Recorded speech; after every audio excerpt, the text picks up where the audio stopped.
O silêncio que agora habitava a fazenda Recanto era pesado, um tipo de quietude que não trazia paz, mas sim o eco constante de uma ausência dolorosa. Onde antes se ouvia o berrante de seu Geraldo e o som vibrante da lida com o gado, agora restava apenas o ranger metálico de um moinho enferrujado e o assobio do vento cortando as frestas das tábuas apodrecidas. Dona Rosa, com as mãos calejadas apoiadas no parapeito da varanda, observava o horizonte com um olhar que carregava o peso de décadas de trabalho duro e a tristeza de um luto que ainda não tinha cicatrizado. Desde que Geraldo partira, o mundo parecia ter perdido a cor e a força, deixando para trás uma mulher exausta, cercada por cercas que caíam e dívidas que cresciam como erva daninha em pasto abandonado. A fazenda Recanto, que já fora referência na região, agora definhava sob o sol implacável, tornando-se uma sombra do que um dia representou para aquela família.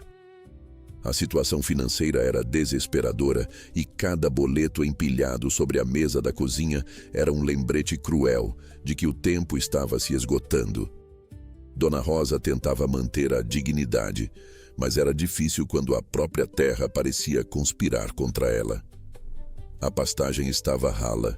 O gado havia sido vendido aos poucos para pagar promissórias urgentes e a infraestrutura da fazenda clamava por reparos que o dinheiro não podia comprar. Enquanto a viúva suspirava, seus olhos se voltaram para o pequeno curral lateral, onde uma figura solitária e melancólica permanecia imóvel. Era Poeira, o último cavalo que restara na propriedade. Mas para qualquer um que olhasse, Poeira não era um símbolo de esperança, mas sim um monumento à decadência da fazenda. Poeira era um animal de pelagem opaca, coberta por uma camada perpétua de terra que justificava seu nome.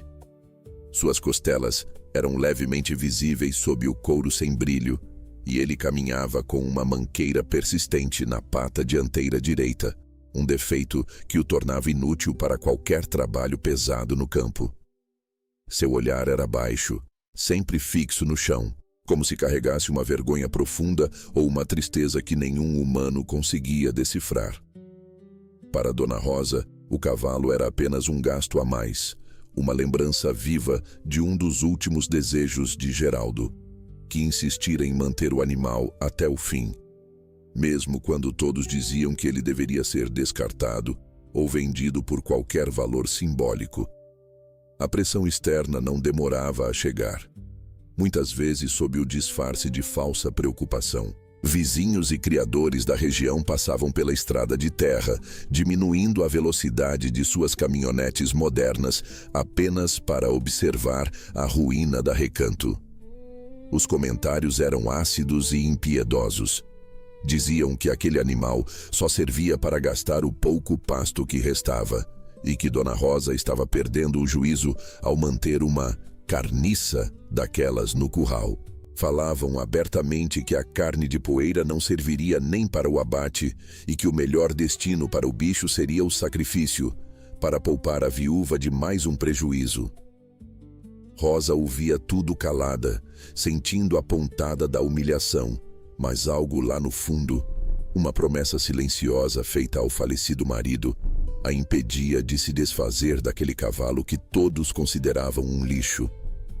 O destino, porém, não tem pressa quando decide apertar o cerco. No final daquela tarde abafada, o som de um motor potente quebrou a melancolia do ambiente.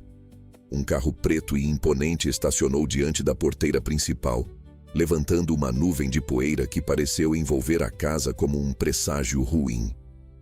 Dele desceu o credor local, um homem de feições severas e terno impecável que destoava completamente da simplicidade rural. Ele não trazia palavras de conforto, mas sim uma pasta de couro recheada de papéis que selariam o destino da fazenda Recanto.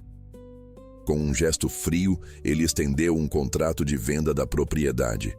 Um documento que transferiria as terras de Rosa para as mãos de investidores por uma fração do que elas realmente valiam. Antes de continuarmos, inscreva-se no canal e nos conte nos comentários de onde você está assistindo. homem caminhou até Dona Rosa, ignorando o estado deplorável da varanda. Ele colocou o papel sobre a mesa de madeira gasta e seu tom de voz era desprovido de qualquer empatia. Ele informou que a paciência dos bancos e dos fornecedores havia chegado ao limite absoluto. O prazo dado foi um golpe direto no coração da viúva. Ela tinha exatamente 48 horas para quitar a dívida total da fazenda, um valor que ela não conseguiria reunir nem em 10 anos de colheita farta. Se o dinheiro não aparecesse, ela teria que assinar o contrato e abandonar o lar que construíra com Geraldo, saindo apenas com a roupa do corpo. O olhar do credor desviou por um momento para o curral, onde Poeira permanecia de cabeça baixa, e um sorriso de desdém surgiu em seu rosto, como se aquele cavalo fosse a prova final de que não havia mais nada a ser salvo ali. A contagem regressiva para o fim de uma era havia começado oficialmente. Na manhã seguinte, com o sol nascendo e pintando o céu com tons de laranja e roxo, uma figura magra e silenciosa surgiu na estrada de terra que levava à fazenda Recanto. Era Tião, um peão de poucas palavras e muitas milhas percorridas, cujo rosto vincado pelo sol contava mais histórias do que sua boca jamais contou. Ele carregava apenas uma pequena trouxa de roupas nas costas e um chapéu surrado na cabeça. Ao chegar na porteira, encontrou Dona Rosa com o olhar perdido, ainda paralisada pela ameaça recebida no dia anterior. Tião não perguntou nada. Apenas tirou o chapéu em sinal de respeito e ofereceu seus serviços. Ele não queria salário, apenas um prato de comida e um teto para dormir. Para uma mulher à beira do abismo, a chegada de um par de braços dispostos a trabalhar sem custo parecia uma pequena fagulha de sorte em meio a um mar de escuridão. Sem forças para negociar, ela apenas acenou com a cabeça, indicando o velho paiol onde ele poderia se instalar. Mal Tião havia guardado seus poucos pertences, a humilhação bateu novamente à porta de Dona Rosa. Um comprador de cavalos da região, um homem gordo e de risada fácil, parou sua caminhonete barulhenta em frente ao curral. Ele soubera do prazo da viúva e viera, segundo ele, para ajudar. Sua ajuda consistia em uma oferta ridícula por Poeira. Ele caminhou ao redor do animal, estalando a língua em desaprovação. Apontava para a manqueira, para a pelagem sem vida, para o olhar baixo do cavalo. Dizendo em voz alta que estava fazendo um favor ao levar aquela carcaça embora, ofereceu uma quantia que não pagaria nem um saco de ração. Tião, que varria o terreiro a uma certa distância, observava tudo em silêncio. Ele viu a vergonha e a impotência nos olhos de Dona Rosa, que apertava as mãos uma na outra, lutando contra as lágrimas. O peão não se moveu, mas seus olhos, afiados como os de uma águia, não perdiam um único detalhe da cena degradante. Enquanto o comprador zombava de Poeira, Tião notou algo que ninguém mais pareceu perceber. Da pequena cozinha da casa, o som de um rádio antigo tocava uma moda de viola, uma melodia lenta e melancólica. No exato momento em que os acordes mais agudos da sanfona soaram, Tião viu as orelhas de Poeira se moverem. Elas não apenas se mexeram, mas se posicionaram de uma forma específica, virando-se para a fonte do som com uma atenção quase inteligente. Foi um movimento sutil, rápido, quase imperceptível. Para o comprador e para a própria Dona Rosa, o cavalo continuava sendo uma estátua de abandono. Mas para Tião, aquele pequeno gesto foi como um código secreto, uma peça que não se encaixava na imagem de um animal doente e acabado. Cavalos comuns reagiam a sons, mas aquela precisão, aquela postura, era diferente. Era a reação de um animal treinado, alerta, que apenas fingia não estar prestando atenção. A curiosidade de Tião estava acesa. Naquela noite, depois que a fazenda mergulhou na escuridão e no silêncio, ele não conseguiu dormir. Saiu do paiol sem fazer barulho e se escondeu atrás de uns fardos de feno velhos, com os olhos fixos no curral iluminado apenas pela luz pálida da lua. Por um longo tempo, Nada aconteceu. Poeira permaneceu imóvel, de cabeça baixa, como sempre. Mas então, quando o silêncio da madrugada se tornou absoluto, o cavalo levantou a cabeça. Olhou para um lado, depois para o outro, como se estivesse certificando-se de que estava verdadeiramente sozinho. E então, ele deu alguns passos. Tião prendeu a respiração. A manqueira havia desaparecido. O cavalo caminhava com uma fluidez e uma elegância que contradiziam completamente sua aparência diurna. Não havia sinal de dor, nenhum indício de fraqueza na pata dianteira. Era uma farsa. Aquele animal estava fingindo, mas por quê? Movido por uma intuição que nunca o enganava, Tião esperou o cavalo se acalmar e se aproximou do curral lentamente, fazendo sons suaves para não assustá-lo. Poeira, percebendo a presença, imediatamente voltou a mancar, baixando a cabeça em seu papel habitual. Tião ignorou a atuação. Com a mão calejada, começou a afagar a crina densa e empoeirada do animal. Ele sentia a textura dos pelos grossos e sujos sob seus dedos, quando algo chamou sua atenção. Escondida sob a crina espessa, perto da base do pescoço, havia uma cicatriz. Não era uma marca irregular de um arame farpado ou de uma briga com outro animal. Era uma linha fina, quase cirúrgica, com um padrão estranho, como se algo tivesse sido cuidadosamente cortado e removido da pele do cavalo há muito tempo. A descoberta fez um arrepio percorrer a espinha de Tião. Aquela cicatriz não era de um acidente, era um segredo. A descoberta daquela cicatriz estranha foi como encontrar a primeira página de um livro misterioso. Tião passou o resto da noite em vigília, a mente trabalhando mais rápido que o relógio da cozinha. Aquele corte não era aleatório. Era preciso, deliberado. Alguém não apenas feriu o cavalo, mas removeu algo de sua pele com o cuidado de um artesão. A partir daquele momento, Poeira deixou de ser apenas o animal de estimação da viúva e se tornou um enigma a ser decifrado. Nos dias que se seguiram, Tião iniciou uma investigação silenciosa, disfarçada de rotina de trabalho. Ele passou a dedicar horas ao cavalo, longe dos olhos curiosos. Começou escovando a pelagem opaca e suja, um trabalho que ninguém fazia há anos. Camadas de poeira e lama saíam, revelando por baixo um brilho sutil, a promessa de um pelo castanho avermelhado, rico e profundo. Ele aparou os cascos com uma perícia que surpreenderia qualquer um, notando que não havia neles o desgaste irregular de um animal que realmente mancasse. Era tudo um teatro, uma performance de fragilidade muito bem executada. Enquanto cuidava do cavalo, ele conversava em sussurros, usando palavras antigas, quase esquecidas, que aprendera com seu avô, um velho tropeiro. E o cavalo Poeira parecia ouvir. Numa tarde, enquanto Tião limpava a baia, Dona Rosa se aproximou, trazendo-lhe um copo de água fresca. Ela o observou trabalhar por um instante, um misto de gratidão e tristeza no olhar. Vendo o cuidado que o peão tinha com o animal, ela suspirou e disse, com a voz embargada pela saudade: "Sabe, meu Geraldo, ele amava esse cavalo de um jeito diferente. Nos últimos anos, depois que ele apareceu com o bicho aqui, nunca deixou ninguém chegar perto de montá-lo. Nem eu, nem os filhos dos vizinhos que vinham brincar. Ele dizia que Poeira tinha um passado sofrido e que merecia sossego. Era o único animal da fazenda que não tinha trabalho, só descanso." As palavras dela, ditas sem malícia, foram como a chave que abre mais uma fechadura.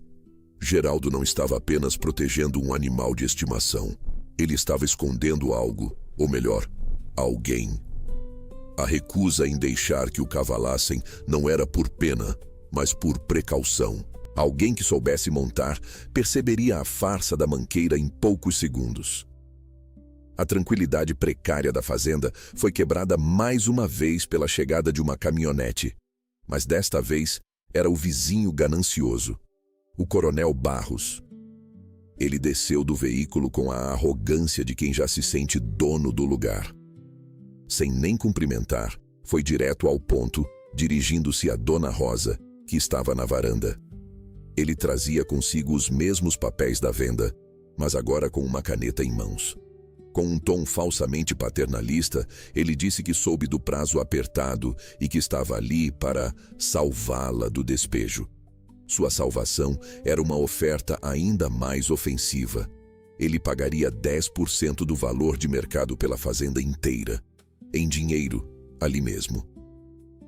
Ele argumentava que era melhor sair com alguma coisa no bolso do que com nada.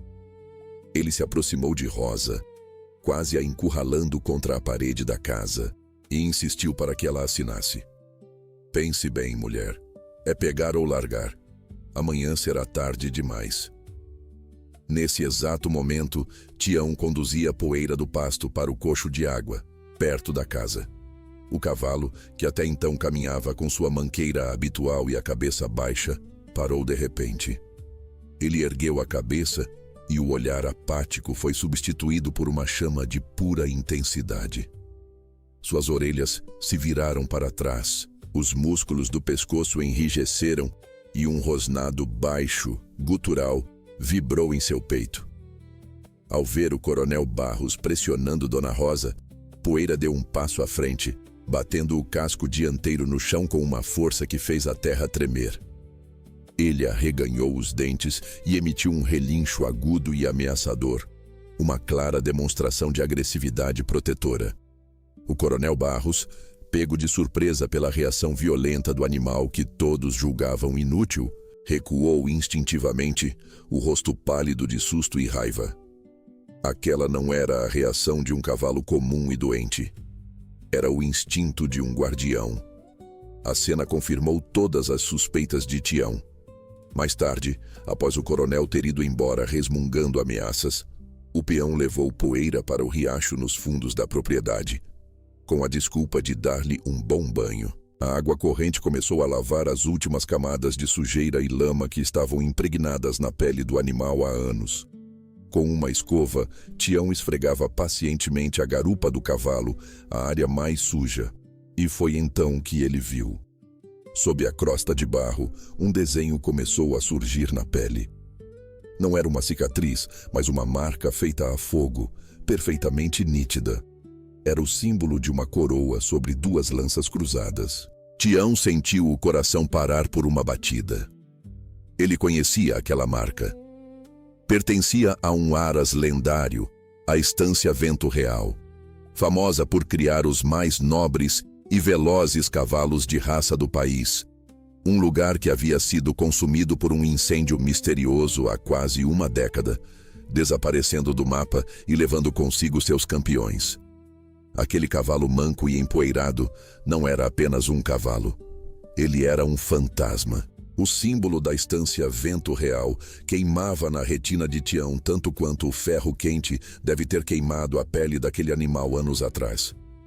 O peão, cujas mãos raramente tremiam, sentiu um frio percorrer a espinha enquanto a água do riacho terminava de revelar a nobreza escondida sob o disfarce de miséria. Ele sabia que o tempo estava escorrendo entre seus dedos como a água que lavava o cavalo. Com o prazo do credor batendo à porta e a sombra do Coronel Barros pairando sobre a fazenda Recanto, Tião compreendeu que a única saída era forçar a verdadeira natureza de Poeira a emergir. Naquela mesma noite, sob a luz pálida de uma lua minguante, ele conduziu o animal para o fundo do pasto, um local cercado por mata fechada onde os olhos maldosos da vizinhança não podiam alcançar. Tião não levava chicotes ou esporas. Levava apenas uma corda de seda e o conhecimento que guardava no peito. Ele posicionou-se no centro de um pequeno clareador e começou a falar. Mas não era o português rústico do dia a dia. Ele resgatou um dialeto antigo, uma mistura de termos técnicos de cavalaria clássica e comandos de voz que seu avô utilizava para domar os animais mais arredios da fronteira. Eram palavras que exigiam respeito e autoridade. Ao ouvir o primeiro comando, Um estalar de língua rítmico seguido por um comando vocal grave, o cavalo teve uma reação imediata.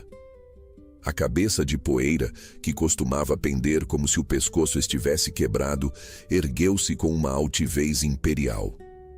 As narinas dilataram-se, soprando o ar frio da noite com um som que lembrava uma locomotiva a vapor. Tião deu o sinal para o trote. O que aconteceu a seguir foi uma transformação que beirava o milagre.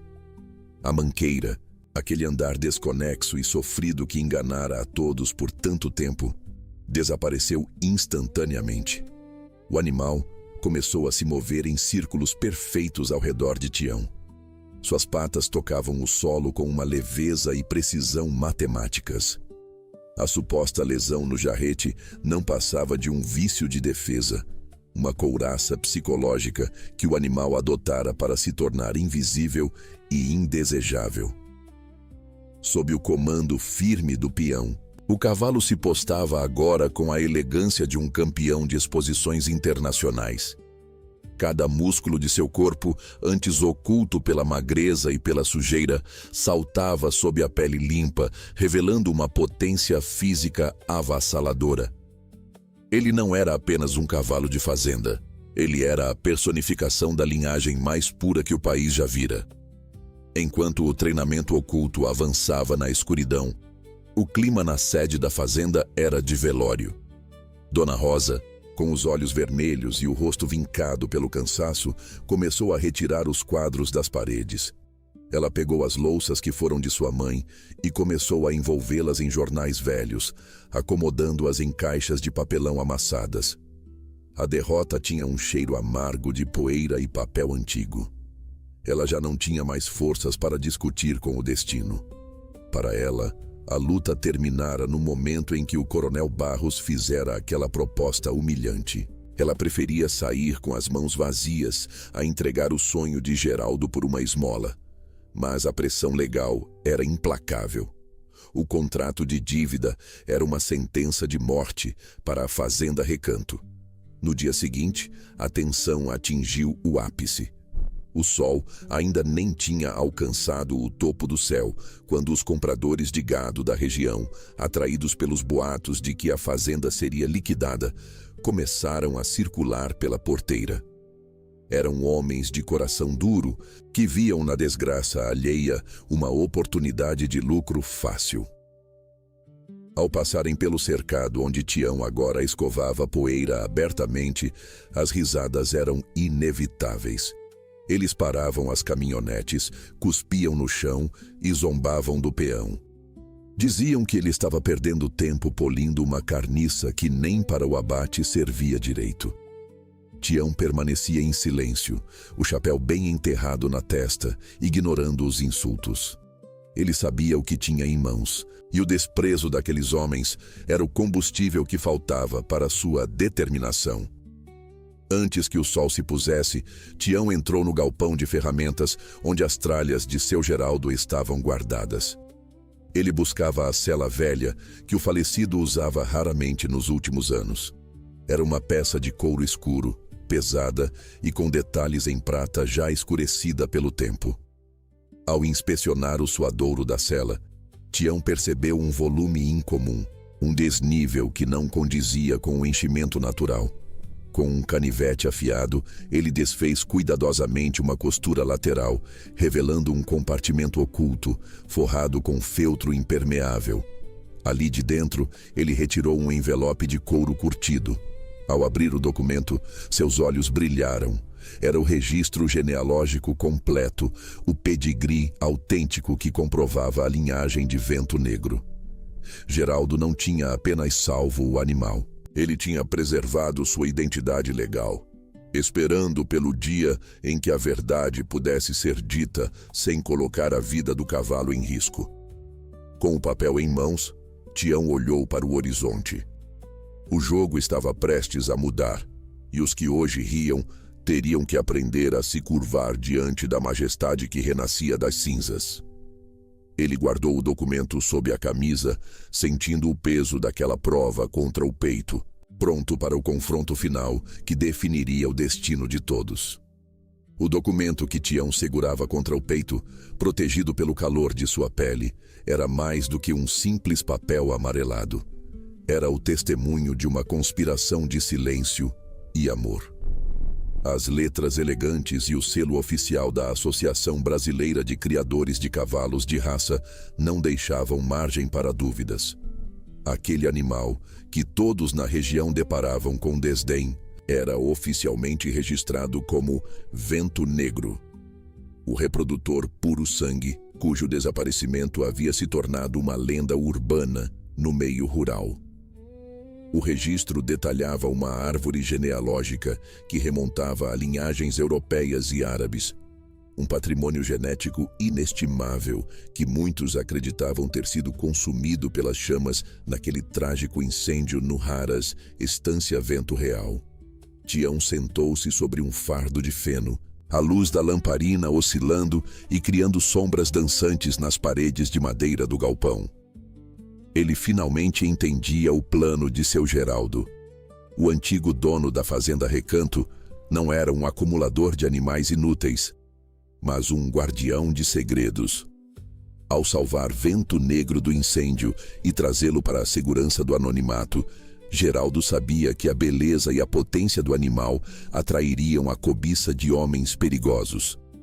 Para proteger a vida do cavalo, ele precisou matar a sua identidade.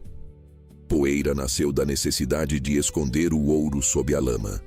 O disfarce da manqueira, o pelo maltratado e a apatia simulada foram as ferramentas que garantiram que o Coronel Barros e outros como ele nunca olhassem duas vezes para o que realmente importava. Com o coração batendo forte, Tião saiu do galpão e caminhou em direção à casa principal. Ele encontrou Dona Rosa na cozinha, sentada à mesa de madeira descascada, olhando para o vazio enquanto uma única vela terminava de queimar. Ela parecia ter envelhecido 10 anos em apenas 2 dias. Tião colocou o envelope de couro sobre a mesa, entre as xícaras de café frio. Sem dizer uma palavra de introdução, ele abriu o documento e apontou para o nome do proprietário original e a descrição física do animal. Rosa franziu a testa, tentando focar a visão cansada. E quando a compreensão finalmente a atingiu, ela levou a mão à boca, sufocando um soluço de pura incredulidade. Tião explicou tudo com sua voz calma e pausada. Ele falou sobre como Geraldo havia agido como um herói silencioso e como aquele cavalo era a chave para quitar cada centavo das dívidas que a sufocavam. O plano era ousado. Eles não venderiam a fazenda e nem mesmo venderiam o cavalo por um valor de liquidação. Eles levariam Poeira, ou melhor, Vento Negro, para a feira regional que começaria na manhã seguinte. Rosa hesitou, a dúvida nublando seus olhos claros. Para ela, aquilo parecia uma loucura de um homem que passara tempo demais sob o sol. Ela temia que Tião estivesse tentando lhe dar uma esperança falsa apenas para vê-la cair de um lugar ainda mais alto. Eles vão rir de nós, Tião, ela sussurrou com a voz trêmula. Vão dizer que estamos tentando dar um golpe com um animal doente. Mas o peão foi firme. Ele pediu que ela confiasse não nele, mas na memória de Geraldo. Ele argumentou que o marido dela nunca teria guardado aqueles papéis se não pretendesse que eles fossem usados no momento de maior necessidade. O destino da fazenda Recanto estava agora atado àquele pedaço de papel e à coragem de enfrentar os poderosos da região. Rosa, movida por uma centelha de dignidade que ela julgava extinta, finalmente assentiu. Eles passariam o resto da noite preparando o animal, não mais para o trabalho no campo, mas para a realeza que ele representava. Enquanto a madrugada avançava e eles trabalhavam sob o sigilo das sombras, o som de motores roncando na estrada interrompeu o silêncio. Luzes de faróis altos cortaram a escuridão do pátio da fazenda, estacionando de forma agressiva diante da casa. O credor local, acompanhado por 2 homens que ostentavam distintivos e uma postura intimidadora, saltou da caminhonete com uma pasta de documentos na mão. Eles não esperaram pelo amanhecer. Queriam garantir que o despejo fosse concluído antes que qualquer resistência pudesse ser montada. O credor bateu na porta com violência, exigindo que Dona Rosa saísse e assinasse a transferência definitiva da propriedade para o grupo representado pelo Coronel Barros.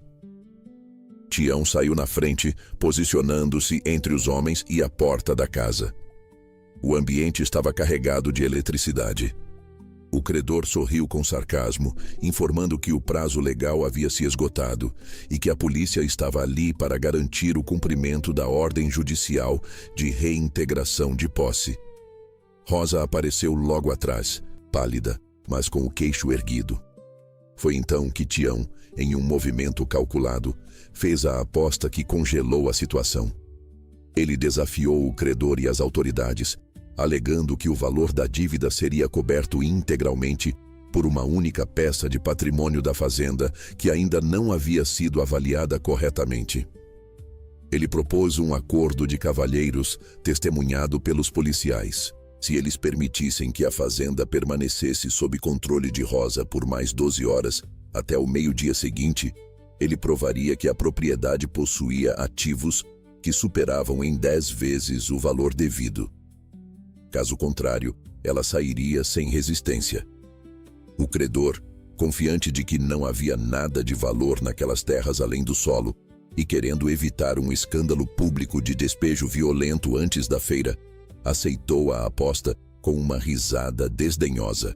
Para ele, eram apenas 12 horas de um adiamento inevitável.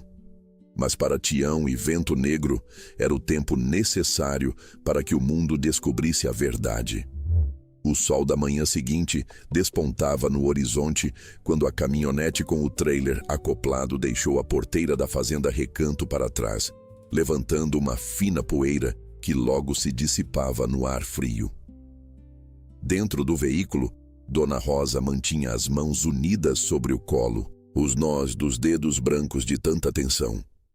Ao seu lado, Tião mantinha a postura serena de sempre, conduzindo o veículo com firmeza rumo ao parque de exposições da cidade.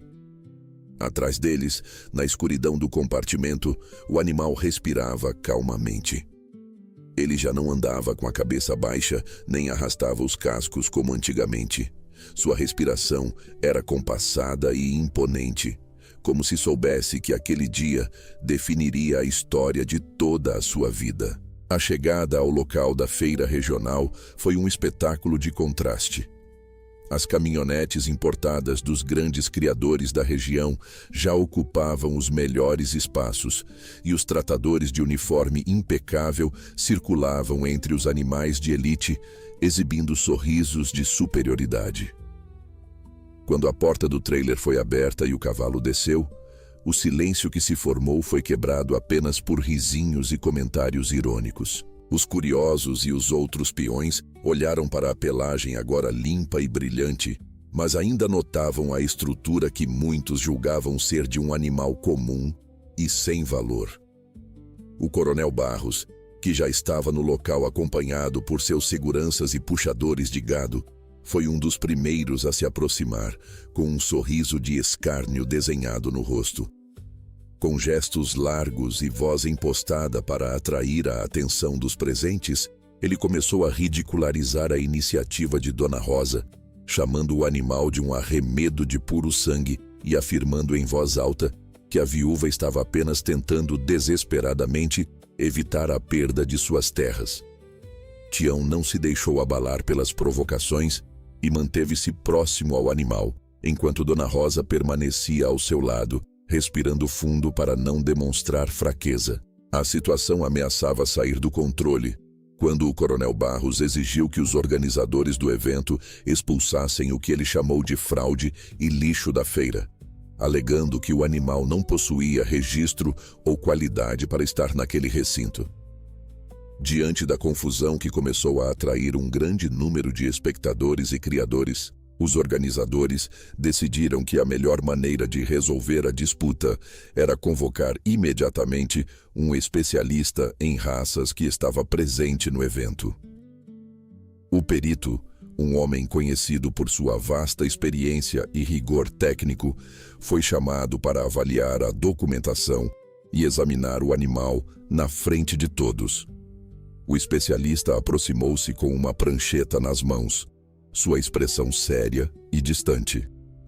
Ele começou a inspecionar o animal minuciosamente, passando os dedos pelo dorso, verificando a dentição, o aprumo dos membros e a pelagem escura que começava a refletir os raios de sol da manhã. Conforme o exame avançava, o semblante do perito mudou drasticamente. A sobrancelha, que antes estava franzida em sinal de dúvida, agora se erguia em sinal de puro espanto. Ele pediu que o cavalo fosse conduzido a passos largos, observando a elegância dos movimentos e o porte altivo que o animal exibia, contrariando todas as expectativas. Não havia sinal da antiga manqueira e o porte do puro sangue revelava uma genética impecável. Para provar a sua superioridade e colocar à prova o treinamento de Tião, o perito pediu que trouxessem uma égua arisca e de difícil manejo que estava em um dos piquetes mais distantes, conhecida por não aceitar a aproximação de nenhum garanhão sem demonstrar extrema agressividade. Quando a égua foi colocada na pista, os espectadores prenderam a respiração, esperando pelo pior. Com um simples toque no pescoço e um comando suave emitido no dialeto antigo que seu Geraldo havia ensinado, Tião liberou o animal para se aproximar. O puro sangue avançou com uma elegância que fez a multidão suspirar. Em vez de qualquer sinal de confronto, ele demonstrou um controle absoluto, impondo respeito e dominância através da postura e do olhar. A reação da égua foi imediata. Ela abaixou a cabeça em sinal de submissão e respeito, reconhecendo a linhagem superior daquele que estava diante dela. O coronel Barros, pálido e incrédulo, tentou argumentar aos gritos que o animal era roubado ou que os documentos eram falsos, tentando tomar a frente da situação antes que sua reputação fosse totalmente destruída. Foi nesse momento exato que Dona Rosa retirou de sua bolsa os documentos originais, incluindo o registro detalhado da Associação Brasileira de Criadores de Cavalos de Raça, que Tião havia resgatado. O especialista analisou os papéis com cuidado, comparando o selo e as marcas a fogo que Tião havia revelado na noite anterior, e confirmou diante de todos que a identidade era real. A farsa do coronel Barros desmoronou diante de dezenas de testemunhas que acompanhavam o evento. A tentativa de desqualificar a viúva se voltou contra ele, e a multidão que antes ria, agora aplaudia com entusiasmo a revelação do verdadeiro valor daquele que todos chamavam de inútil. Foi então que o leiloeiro oficial da feira, que havia assistido a toda a demonstração com grande interesse, aproximou-se dos dois. Ele pediu silêncio e fez um anúncio que mudaria o destino da família. Ele ofereceu um lance inicial 10 vezes superior à dívida acumulada da Fazenda Recanto, apenas para iniciar as negociações pela cobertura do reprodutor. O anúncio do leiloeiro ecoou pelo pavilhão da feira, um silêncio quase reverente caindo sobre a multidão que segundos antes fervilhava em murmúrios. Não se tratava da venda de Vento Negro, o magnífico puro sangue que emergira das sombras, mas sim da garantia de seus preciosos serviços de cobertura. Aquele tesouro genético agora revelado asseguraria o futuro da Fazenda Recanto por muitas gerações. A oferta inicial, que ultrapassava em 10 vezes o valor da dívida, foi apenas a fagulha. Rapidamente, outros criadores uniram-se à disputa, elevando o preço dos serviços de Vento Negro a patamares financeiros inimagináveis. Aquele animal, um dia rotulado como inútil, revelava-se a base de uma fortuna e o símbolo inconfundível de uma nova era para a propriedade. Dona Rosa, com os olhos marejados de alívio e gratidão, sentiu o peso de anos de preocupação se dissipar.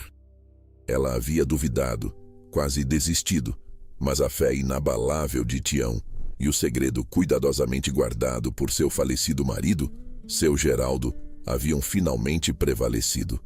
O credor local, que minutos antes exibia um sorriso de superioridade e arrogância, agora se via pálido, com o semblante desfeito e a alma derrotada.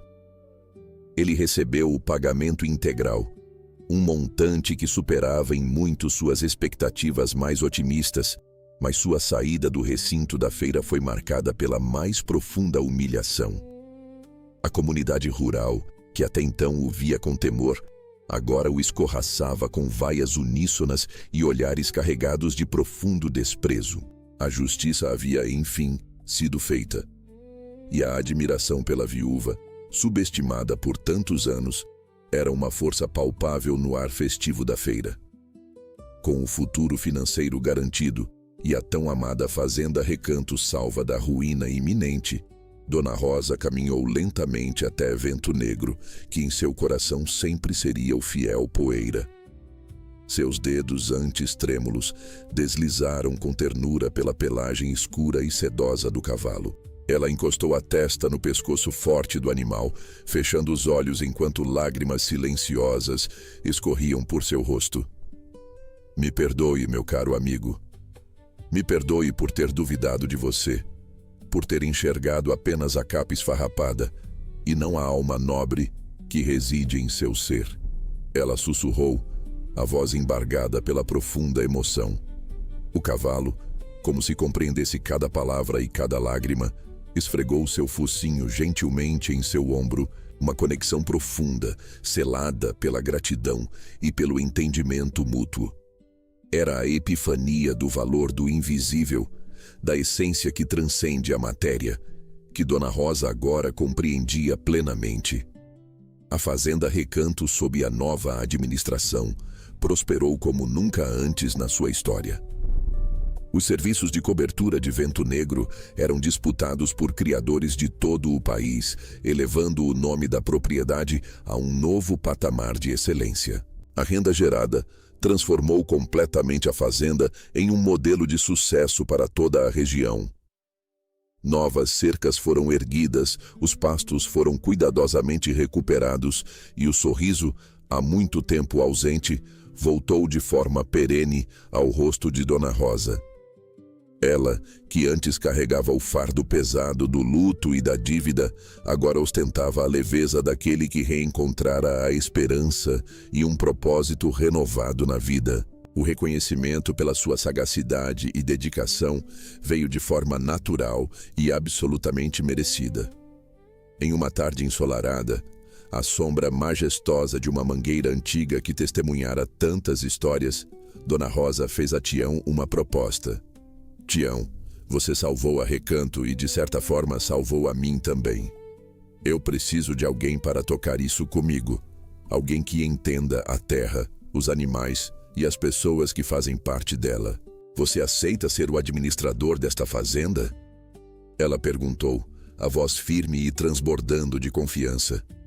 Tião assentiu com um leve movimento de cabeça, um brilho discreto nos olhos que denunciava a profunda satisfação de ver seu trabalho árduo e sua perspicácia valorizados como nunca.